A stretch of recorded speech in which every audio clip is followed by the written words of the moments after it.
Baiklah, seterusnya saya akan membawa anda melihat dengan lebih jelas tentang Google Site yang telah pun saya bangunkan bagi subjek GAPD 1032 Asas Pembelajaran Digital. Baiklah, pada bahagian muka hadapan ini, apa yang saya cuba untuk tunjukkan ialah elemen pembelajaran digital yang lebih interaktif. Jadi kalau kita perhatikan, ikon-ikon yang digunakan bukanlah sekadar statik semata, tetapi mempunyai elemen-elemen pergerakan. Jadi melalui penerokaan ini, saya dapat melihat bahawa penggunaan visual yang dinamik sebenarnya mampu untuk menarik perhatian pengguna dengan lebih efektif serta menjadikan pengalaman pembelajaran itu lebih interaktif dan lebih menarik. Bukannya sekadar melihat teks semata-mata. Baiklah, seterusnya kita akan pergi kepada bahagian profil pelajar. Di sini saya memperkenalkan diri saya secara ringkas supaya pengguna ataupun pembaca tahu siapa yang membangunkan laman web ini. Walaupun perkara ini nampak ringkas, namun saya dapat memahami bahawa bahagian ini sangat penting untuk mewujudkan identiti serta membina kepercayaan antara pembangun dengan pengguna ataupun pembaca. Kemudian kita akan masuk ke bahagian pengenalan. Jadi dalam bahagian ini saya mulakan dengan menerangkan terlebih dahulu tentang apakah itu Personal Learning Environment ataupun secara ringkasnya adalah PLE.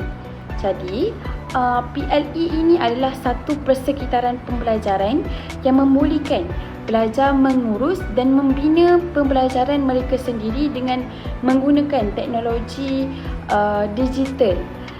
Jadi apabila saya meneroka konsep ini dengan lebih mendalam, saya dapati bahawa PLE ini mempunyai 4 komponen utama, iaitu collect, create, collaborate dan communicate. Jadi ini menunjukkan bahawa pelajar bukan sahaja mengumpul maklumat tetapi juga menghasilkan idea, berkolaborasi serta berkomunikasi secara aktif melalui platform digital. Jadi kita dapat lihat antara komponen kolaboratif adalah seperti Google Meet, Zoom dan sebagainya. Jadi dari segi ciri-ciri pula, saya dapati bahawa PLE sangat membantu kerana ia menyokong pembelajaran kendiri, menyediakan akses kepada pelbagai sumber seperti video dan e-buku serta membolehkan pembelajaran berlaku secara lebih fleksibel. Ini secara tidak langsung menunjukkan bahawa pembelajaran pada masa kini lebih bersifat terbuka dan lebih berterusan ataupun berlaku sepanjang hayat. Jadi sebab itulah saya telah memilih Google Site sebagai platform PLE kerana ia lebih mudah digunakan, lebih mudah diakses dan mampu menggabungkan pelbagai bahan seperti nota, video dan pautan dalam satu tempat. Jadi melalui penggunaan platform ini, saya dapati bahawa memahami bagaimana teknologi menyokong pembelajaran kendiri dengan lebih tersusun. Seterusnya, kita akan pergi kepada bahagian teknologi asistif. Jadi, dalam menghasilkan Google Site ini, saya telah pun diberi 2 tajuk daripada topik 6, iaitu teknologi asistif dan teknologi untuk tujuan spesifik STEM. Jadi yang pertama, saya akan menerangkan tentang, kita akan pergilah dekat bahagian teknologi asistif. Jadi dalam bahagian ini, saya mulakan dengan definisi terlebih dahulu supaya pembaca lebih jelas tentang konsep asas.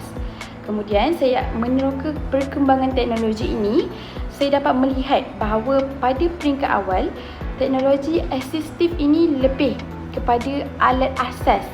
Namun kini ia lebih berkembang menjadi lebih canggih dan mampu membantu pengguna dengan lebih efektif dalam menjalani kehidupan seharian mereka. Jadi selain itu, saya juga membahagikan teknologi asistif kepada 3 kategori, iaitu low tech, mid tech dan high tech. Jadi untuk bahagian nota ini saya menggunakan pelbagai kaedah seperti kaedah Cornell, kaedah carta, rangka dan kaedah ayat. Selain itu saya juga menggunakan kaedah nota secara pemetaan. Jadi melalui pendekatan ini saya dapati bahawa pemilihan kaedah mengambil nota yang sesuai mengikut isi sangatlah membantu dalam meningkatkan kefahaman para pengguna. Seterusnya, saya menerangkan siapakah yang memerlukan teknologi asistif ini. Jadi melalui rujukan yang telah pun saya rujuk, saya dapati bahawa teknologi asistif ini bukanlah sahaja untuk individu yang kurang upaya, malah ia juga digunakan oleh warga emas, individu yang mengalami kecederaan sementara serta mereka juga yang mempunyai keperluan komunikasi dan pembelajaran. Seterusnya, saya menerangkan tentang kepentingan teknologi asistif ini. Jadi, saya telah menggunakan kaedah nota Cornell supaya isi lebih tersusun dan mudah difahami. Saya juga sertakan beberapa contoh dan bukti dalam kehidupan sebenar dan melalui inilah saya dapat melihat dengan lebih jelas bagaimana teknologi asistif ini benar-benar membantu manusia, bukan hanya sekadar teori semata. Dan seterusnya, saya juga telah memasukkan, menerangkan isu dan cabaran supaya para pembaca tidak melihat teknologi ini mungkin tiada cabarannya. Jadi pada akhir bahagian ini saya telah menyediakan kuis minda sebagai latihan untuk menguji kefahaman serta rumusan untuk memudahkan para pembaca untuk mengulang kaji dan menambah baik pengetahuan sedia ada. Seterusnya, kita beralih kepada teknologi yang kedua, iaitu teknologi untuk tujuan spesifik STEM. Jadi dalam bahagian ini saya mulakan dengan penerangan tentang konsep STEM menggunakan kaedah peta minda jenis peta pokok supaya maklumat lebih tersusun dan mudah difahami oleh para pembaca. Jadi melalui penerokaan ini saya dapat dan saya memahami bahawa STEM ini merupakan gabungan antara 4 bidang utama, iaitu S iaitu Sains, T merujuk kepada teknologi, E merujuk kepada engineering iaitu kejuruteraan dan M merujuk kepada matematik. Jadi konsep STEM ini digunakan untuk menghasilkan inovasi dalam menyelesaikan masalah dunia sebenar ataupun masalah kehidupan seharian kita. Kemudian saya juga menerangkan tentang maksud apakah itu teknologi untuk tujuan spesifik dalam STEM, iaitu teknologi yang dibangunkan untuk menyelesaikan masalah tertentu dalam kehidupan sebenar ataupun kehidupan seharian kita. Jadi saya juga menguraikan ciri-cirinya seperti menyokong inovasi kreatif. Jadi antara huraian bagi inovasi kreatif ini adalah pembangunan idea baru dan lebih unik. Selain itu, ciri-ciri teknologi untuk tujuan spesifik STEM adalah kemahiran abad ke-21 di mana adanya persediaan menghadapi cabaran pada masa kini dan pemikiran kritis dalam menyelesaikan masalah. Seterusnya, untuk memberikan gambaran yang lebih jelas, saya juga telah sertakan contoh teknologi untuk tujuan spesifik STEM seperti drone pertanian, robot pembedahan, prostetik pintar, pencetak 3D dan panel solar. Jadi seperti kita tahu, apabila kita bercakap saja tentang STEM, secara automatik kita akan memikirkan robotik. Jadi itu adalah salah satulah teknologi untuk tujuan spesifik dalam bidang STEM. Namun terdapat banyak lagi contoh seperti yang saya telah pun ulas sebentar tadi. Baiklah, walaupun banyak kelebihan teknologi ini, saya juga telah sertakan apakah cabaran yang dihadapi supaya penerangan lebih seimbang dan lebih mendalam.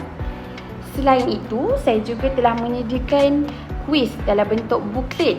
Jadi perkara ini telah menunjukkan pembelajaran yang lebih interaktif bagi meningkatkan penglibatan pengguna dalam pembelajaran. Baiklah, seterusnya saya telah menyediakan bahagian maklum balas di mana saya telah menggunakan Padlet.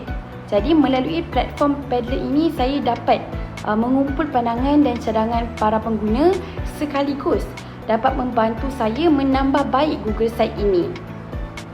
Jadi segala komen ataupun segala maklum balas, pandangan oleh orang luar ataupun rakan-rakan, saya dapat faham dan saya dapat tahu apa kekurangan dan kelebihan saya dalam menghasilkan Google Site ini.